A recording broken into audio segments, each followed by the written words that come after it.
I'm Clyde Lewis. You're about to listen to a sample of today's Ground Zero show. I'm Clyde Lewis, and this is Ground Zero.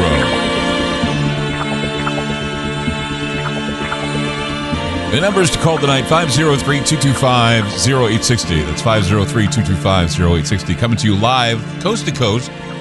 Very grateful for the radio stations that are playing the program and for TalkStream Live to link to those stations. Go to TalkStreamLive.com to listen to as many as 28 million streams that say that we're doing really well and that we're glad that you're out there listening to us. Actually, Aftermath.fm also is an affiliate online, and you get straight from the board, stereophonic, wall-to-wall sound by going to Aftermath.fm. And if you want to listen to the show at a more convenient time, just go to Aftermath.media. Sign up today. We have social media and all kinds of cool things like a library and videos, and we have our own social media right there at Aftermath.media. Just go there, Aftermath.media. So I guess one of the reasons why I spent a lot of my weekend watching horror movies was because I was trying to get into the spirit of Halloween, right? And I was preparing. I knew that I was going to do the show tonight. I knew I was going to talk about the Zodiac Killer because I don't know if you know this, but 8 years ago, this week actually, 17th, 18th, 19th, we were in Martinez, California, doing an investigation into the Zodiac because apparently there was a paranormal group in California that said that there was a ghost.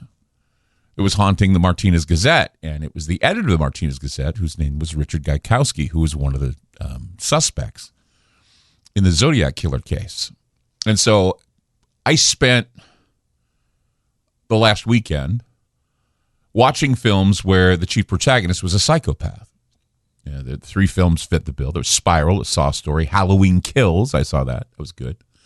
And Joker. Now, two of them were considered slasher or torture films, while Joker shows us how a psychopath is nurtured and created. Now, psychopaths freely and actively operating societies keep it in continual conflict, competition, and infantilism, and all their attending poverty, crime, waste, insufficiency, inefficiency, pollution, general exploitation of the peaceful by the more aggressive. Psychopaths promote sociopathy, arising among those not emphatically handicapped, as the rest of society is, or empathetically handicapped, rather. The rest of society likes to mimic the behaviors of psychopaths for some reason because they want to compete and survive. They want to be like them. We're getting so used to wanting to be like the psychopaths of the world, and it's scary because the price we pay is that all the organs of society, such as education, economics, governance, welfare, health, and even science, they've evolved to operate at the cognitive level and processes of what I consider to be psychopathic. I mean, even more so, collective organizations like, for instance, the corporation, and that's, corporation in all caps. The corporation, with its goals and its structures and its processes and destructive group dynamics, all of it is is all modeled largely on the workings of the psychopathic mind, because the people in these positions of power have just a little pinch of psychopathic type of thoughts going through their head. I mean, it's not like, the guys in the corporations are wearing white masks and going around knifing everybody, and they're not wearing clown makeup or anything like that. But I mean, Hollywood puts us in that. We have to be able to see the psychopath standing out. It's not that he blends. I mean, American Psycho was one of those movies that I really enjoyed because of the fact that they were blending the guy into corporate America. And so Hollywood, they like to see the outlines of the narrative, and they like to change and acclimate us for the psychopath. The comeback of the films dealing with psychopaths like Halloween and Saw and others, the murders they carry out, all these things that you see, this is how Hollywood tries to rehabilitate or at least create a narrative on how to acclimate the world to look at psychopaths as these anti-heroes, with some people actually cheering on the body counts of these guys. I mean, people, they're fans of Michael Myers. They're fans of Freddy Krueger. They're fans of Jason Voorhees. The rehabilitation and acceptance of psychotic behavior is everywhere, in everything. The normalizing of this ruthless, threatening style helps normalize and make coherent what is going on behind the scenes in most powerful areas of the world. And there are numerous obvious storytelling staples. The problems in any global situation are the result of a few bad apples, a few rogue agents, a few bad actors. But it's never that the institution is corrupt or intentionally causing death and suffering. We narrowed down the image of this type of treachery with a psychotic clown or a supernatural masked killer. I mean, the world is depicted as if a threat existed on every corner, and such trivial things such as torture or political manipulations are both routine and absolutely crucial to keep you feeling that you are safe and that it's all harmless entertainment. What's going on is okay. I mean, people can lose their rights. People can lose their jobs. People can, not be treated for COVID if they decide not to be vaccinated. All of this is what you can say. All of this is what you can post on Facebook in the safety of your home. But then you change your tune when something happens to you. You change your tune when somebody you love gets COVID and they're told, I'm not going to treat you because you didn't get the vaccine. Wouldn't that just make you feel good? See, that's psychopathic. I mean, I look at it that way. I mean, the psychopath, through some probable perinatal or early infancy neurological trauma, put him in that position. And it's compounded possibly by a genetic propensity. And then this becomes locked into the infantile cognitive emotional template and never moves down the path of developing empathy. That's the thing, is that, where is the empathy these days? Where's the empathy on Facebook? There is no empathy on Facebook, really. I mean, I haven't seen an empathetic post in a long time on Facebook. There's no ironic posts on Facebook. There's no satirical posts on Facebook. Everybody takes everybody seriously. Empathy and humor and irony, they don't pass on Facebook that well. Unless you emoji people to death, and I think emoji is I equal emojis to baby talk. Oh, look, the little crying face. Oh, the little smiley face. Oh, the little poopy. Isn't that cute?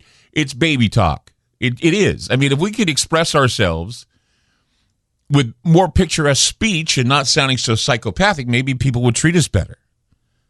But unfortunately, we got modern education that has evolved largely based on the exact same cognitive template as the psychopath. It trains us to think like a psychopath and without any restraint to become somewhat sociopathic as we mature and grow. And, all these things are working against us, whether it be social media, education, TV, Hollywood. Because the psychopath's thinking, that's all evolved to overwhelmingly dominate in order to be competitive. Everything is conflict-based. Everything is adversarial. The news is adversarial. The news is conflict-based. You watch CNN, and they're attacking Fox, and Fox doesn't attack them because why should they? CNN is losing. MSNBC doesn't even talk about CNN. But CNN talks about everybody else. CNN says, why are they talking about January 6th? Well, why do we want to talk about January 6th? No one cares about January 6th. Oh, my God, it's January 6th. So it's this conditioning of fear and conflict, and we've accepted this as our default. It's part of our economic and even social dynamic. Modern education, the media, it's all there to equip us to become competent under the sociopathic rules and conditions that we've made for ourselves in this country. The conditioning of fear and perhaps the idea of the misunderstanding of the psychopath is leading some into a form of Stockholm syndrome, where we sympathize with those who hold us in a state of fear. And Hollywood sends the message with the well-worn narratives that they put out. So routine is the seduction of the audience with the blood-spattered violence that just passes on without comment. Some of it's funny. We laugh. A psychopathic personality is the ideal evolutionary adaptation to conflict or competitive environments, even in chaotic environments. The psychopath's tactic is an opportunistic, ruthless throat slasher. Yeah, I mean, that lets him move fast. That by making it self-serving, making self-serving decisions unhindered by concerns of any further levels of consequence, which may well be borne by others or the environment. It's like those who end up getting their throats slashed, their guts taken out and stabbed, they're collateral damage in the aftermath. And the count of all of the body bags that are zipped up and sent away in a refrigerator truck. We are so acclimated to this. We are so acclimated to all of it that it can be compared to a paper cut. It stings for just a second, then we just get on with our lives, accepting psychopathy as a way of life and an accident of our existence. But reality is becoming cruel. Reality is a cruel teacher. And people that you thought you could trust are now turning on you. And this is something that is rarely discussed, especially in politics. Criminals are sometimes allowed to do their handiwork in order to empower the elite to take away rights. And we've been told that, there are so many problems going on in the world and that they have the solutions. And a lot of those solutions include you losing a lot of your rights, you losing your liberty, you losing your pursuit of happiness and property and all those things that they promise you won't need in the Great Reset, because they're all psychopaths. 503-225-0860. That's 503-225-0860. I'm Clyde Lewis. You're listening to Ground Zero, and we'll be back. I'm Clyde Lewis, and you've just listened to a segment of Ground Zero. In order to access the complete archive shows and podcasts, you must sign up on our secured server at aftermath.media. It's only $4.99 a month for the archive shows and podcasts. Or if you want access to the Ground Zero online library, which includes videos, audio clips, ebooks, documents, a social media platform, plus the archive shows and podcasts, it's $9.99 a month. Again, that's aftermath.media. That's aftermath.media. Thanks for supporting Ground Zero.